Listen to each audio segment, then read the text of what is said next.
Hi, Doug App, J.Racenstein, here to show you the new flat pack. What a great system. Ships to you for free.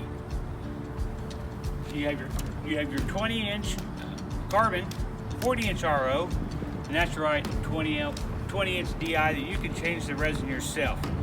Get your flat pack today. Showing you how to hook up the flat pack. All we do is we screw our fresh water line in here. We have a discharge here, and you're going to get your pure water right out of here. It only takes about 5 minutes to set up at that. Garden hose, discharge, and you hook it to your water-fed pole. Flat pack, J.Racenstein. I'm going to show you how to check your water. Most important when you're using a water-fed pole in a system, you want to make sure your water reading is great. It's perfect. We like anything below 10. If it gets above 10, you have an opportunity that the product may spot. So we're going to go ahead and flow this out.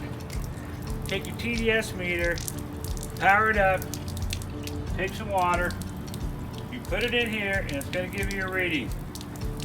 0.